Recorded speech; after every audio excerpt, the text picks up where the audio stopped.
ಆಮ್ ಆದ್ಮಿ ಪಕ್ಷದ ಬಾಗಲಕೋಟೆ ನೂತನ ಜಿಲ್ಲಾಧ್ಯಕ್ಷ ಆನಂದ್ ದೇವಾಡಿಗ ಅವರಿಗೆ ಜಿಲ್ಲೆಯ ಜವಾಬ್ದಾರಿ ವಹಿಸಿದ ಉತ್ತರ ಕರ್ನಾಟಕ ರಾಜ್ಯ ಸಂಘಟನಾ ಕಾರ್ಯದರ್ಶಿ ಅರ್ಜುನ್ ಹಲಗಿಗೌಡ್ರು. ಹೌದು, ಬಾಗಲಕೋಟೆಯ ಪ್ರವಾಸಿ ಮಂದಿರದಲ್ಲಿ ಸಭೆ ನಡೆಸಿದ ಬಾಗಲಕೋಟೆ ಜಿಲ್ಲಾ ಘಟಕದ ಪದಾಧಿಕಾರಿಗಳು ಸಭೆ ನಡೆಸಿ ಬಾಗಲಕೋಟೆ ನೂತನ ಜಿಲ್ಲಾಧ್ಯಕ್ಷರಾಗಿ ಆಮ್ ಆದ್ಮಿ ಪಕ್ಷದಲ್ಲಿ ಯುವ ಘಟಕದ ರಾಜ್ಯಾಧ್ಯಕ್ಷರಾಗಿ ಪಕ್ಷ ಸಂಘಟನೆ ಮಾಡಿದ ಬಾದಾಮಿಯ ತೆರಿಗೆ ಸಲಹೆದಾರರೂ ಆದ ಆನಂದ್ ದೇವಾಡಿಗ ಅವರನ್ನ ಇಂದು ನಡೆದ ಸಭೆಯಲ್ಲಿ ಶಾಲು ಹಾಕಿ ಬಾಗಲಕೋಟೆ ಜಿಲ್ಲಾಧ್ಯಕ್ಷರನ್ನಾಗಿ ಘೋಷಣೆ ಮಾಡಿದ ಆಮ್ ಆದ್ಮಿ ಪಕ್ಷದ ಉತ್ತರ ಕರ್ನಾಟಕ ರಾಜ್ಯ ಸಂಘಟನಾ ಕಾರ್ಯದರ್ಶಿ ಅರ್ಜುನ್ ಹಲಗಿಗೌಡ್ ಹಾಗೂ ರಾಜ್ಯ ಜಂಟಿ ಕಾರ್ಯದರ್ಶಿ ಫರೀದ್ ನದಾಫ್, ಬಾಗಲಕೋಟೆ ತಾಲೂಕ್ ಅಧ್ಯಕ್ಷರಾದ ಭೀಮನ್ಗೌಡ ಬಜ್ಜನ್ನವರ್ ಶಾಲು ಹಾಕಿ ಜಿಲ್ಲೆಯ ಪಕ್ಷ ಸಂಘಟನೆ ಜವಾಬ್ದಾರಿ ವಹಿಸಿ ಮಾಧ್ಯಮದ ಜೊತೆ ಮಾತನಾಡಿದರು. ಇದೇ ಸಂದರ್ಭದಲ್ಲಿ ಆಮ್ ಆದ್ಮಿ ಯುವ ಘಟಕ ವಿಧಾನಸಭಾ ಅಧ್ಯಕ್ಷ ವೀರಭದ್ರಯ್ಯ ಕಟಗಿಹಳ್ಳಿ ಮಠ್, ಆಮ್ ಆದ್ಮಿ ಪಕ್ಷದ ಮುಖಂಡರಾದ ಅರುಣ್ ಬಿರಾದರ್, ಪ್ರಕಾಶ್ ಗನಿ, ಬಸನಗೌಡ್, ರಾಮಕೃಷ್ಣ ಅವಗತ್ತಿ, ಸಂಜೀವ್ ಅಬಿಗೇರ್ ಹಾಗೂ ಕಾರ್ಯಕರ್ತರು ಉಪಸ್ಥಿತಿಯಲ್ಲಿದ್ದರು. ವರದಿ ವೀರೇಶ್ ಎಸ್ ವಸ್ತ್ರದ್, ತಾಲೂಕಾ ವರದಿಗಾರರು, ಬಾದಾಮಿ. ನಮಸ್ಕಾರ, ನನ್ನ ಹೆಸರು ಆನಂದ್ ದೇವಾಡಿಗ ಅಂತ. ನಾನು ಹಿಂದೆ ಈ ಪಕ್ಷದಲ್ಲಿ ಯುವ ಘಟಕದ ರಾಜ್ಯ ಉಪಾಧ್ಯಕ್ಷರಾಗಿ ಕೆಲಸ ಮಾಡ್ತಿದ್ದೆ. ಆವಾಗ ಆದ ಅನುಭವ ಅಂದರೆ ನಮ್ಮ ಹಿಂದಿನಂಥ ಪಕ್ಷದಲ್ಲಿ ಇನ್ನೊಂದು ಸ್ವಲ್ಪ ಸಂಘಟನೆಯಲ್ಲಿ ಏರುಪೇರಾಯಿತು.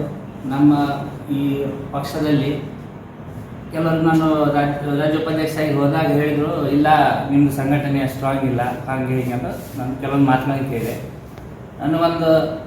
ಈಗ ಒಂದು ಅವಕಾಶ ಸಿಕ್ತು. ಅಂದರೆ ಜಿಲ್ಲಾಧ್ಯಕ್ಷ ಆಗಿ ನಾನು ಮೊದಲು ನಮ್ಮ ರೆಗ್ಯುಲರ್ ಬಾಡಿ ಸ್ಟ್ರಾಂಗ್ ಆಗಿದ್ದರೆ ನಮ್ಮೆಲ್ಲ ಘಟಕಗಳು ಸ್ಟ್ರಾಂಗ್ ಆಗ್ತವೆ. ಹಾಗಾಗಿ ನನಗೆ ಜಿಲ್ಲಾಧ್ಯಕ್ಷ ಸ್ಥಾನವನ್ನು ಕೊಟ್ಟಿದ್ದಾರೆ.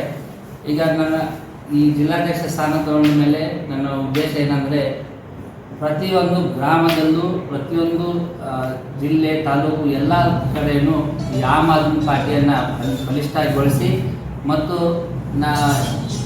ಇದು ನಮ್ಮ ಆಮ್ ಆದ್ಮಿ ಪಾರ್ಟಿ ಒಂದು ಭ್ರಷ್ಟರಹಿತ, ಒಂದು ಪಾರದರ್ಶಕವಾದಂಥ ಪಾರ್ಟಿ.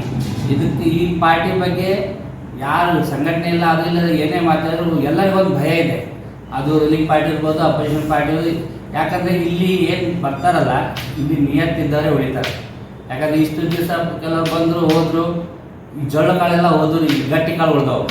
ಈ ಗಟ್ಟಿ ಕಾಳು ಹೆಂಗದಾವ ಅಂದ್ರೆ, ಇವು ಯಾವ ಭ್ರಷ್ಟಾಚಾರ ಏನೇ ಆಮಿಷಗೂ ಒಳಗಾದಂಥ ಉಳಿದಂಥ ವ್ಯಕ್ತಿಗಳು ಈ ಪಾರ್ಟಿಯಲ್ಲಿ ಉಳ್ಕೊಂಡಿದ್ದಾರೆ. ಈಗ ನಾವು ಸಂಘಟನೆ, ನಮ್ಮ ಉದ್ದೇಶ ಇದೆ, ಅದಕ್ಕೆ ಯಾರಾದರೂ ಬದಲಾವಣೆಯನ್ನು ಬಯಸಿದರೆ, ನೀವು ಏನಾದರೂ ಚೇಂಜ್ ಮಾಡ್ಬೇಕಂತ, ನಿಮ್ಮ ಒಂದು ರಾಜಕೀಯ ವ್ಯವಸ್ಥೆನೇ ಚೇಂಜ್ ಮಾಡ್ಬೇಕಂತ ಬಯಸಿದರೆ ಈ ನಮ್ಮ ಪಾರ್ಟಿ ಸೂಕ್ತವಾದಂಥ ಪಾರ್ಟಿ.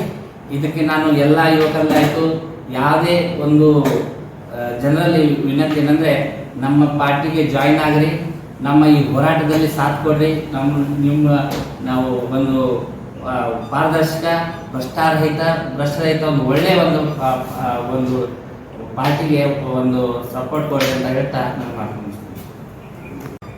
ಆತ್ಮೀಯರೇ, ಇಡೀ ಭಾರತ ದೇಶ 75 ವರ್ಷ ಸ್ವತಂತ್ರವನ್ನು ಪಡೆದು ಇಷ್ಟೊಂದು ಮುಂದುವರೆದರೂ ಕೂಡ ಇಡೀ ದೇಶದ ಒಂದು ರಾಜಕೀಯ ವ್ಯವಸ್ಥೆಯನ್ನು ನೋಡಿದರೆ ಯಾವ ಒಳ್ಳೆಯ ವ್ಯಕ್ತಿ ಕೂಡ ಇವತ್ತು ರಾಜಕಾರಣ ನೋಡಿದರೆ ಹೇಸಿಗೆ ಬರುವಂಥ ಸ್ಥಿತಿಯಲ್ಲಿ ನಮ್ಮ ದೇಶದ ವ್ಯವಸ್ಥೆ ಇದೆ. ಯಾಕಂದ್ರೆ ಲಂಚ, ದುರಾಡಳಿತ, ಸ್ವಜನ ಪಕ್ಷಪಾತ ವ್ಯವಸ್ಥೆ ಅನ್ನೋದು ತಾವು ಕಲಿತಿರುವಂಥ ವಿದ್ಯೆಯ ಮೇಲೆ ನಂಬಿಕೆ ಇಡಲಾರಂಥ ಸ್ಥಿತಿಯನ್ನು ಮುಟ್ಟಿಬಿಟ್ಟಿವಿ. ಯಾವುದೇ ಇಲಾಖೆ ಹೋಗ್ರಿ, ಎಲ್ಲಿ ಕೇಳ್ತಾರೆ ಕೇಳ್ರಿ, ಬರೀ ಲಂಚ ಲಂಚ ಲಂಚ.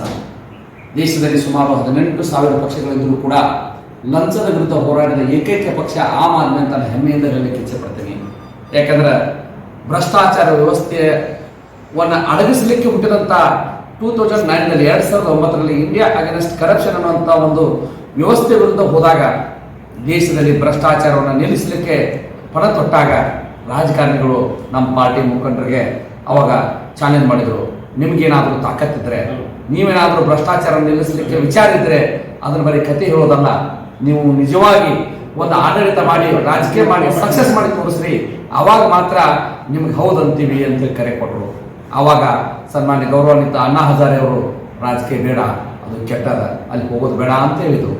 ಬಟ್ ಕೇಜ್ರಿವಾಲ್ ಅವರು ಅಂದರು, ಇಲ್ಲಿರುವಂಥ ಮುಖಂಡರಂದರು, ನಾವು ರಾಜಕೀಯ ಮಾಡದೇ ಇದ್ರೆ ಅವ್ರು ಹೇಳಿದ್ದೆ ಸರಿನಾ,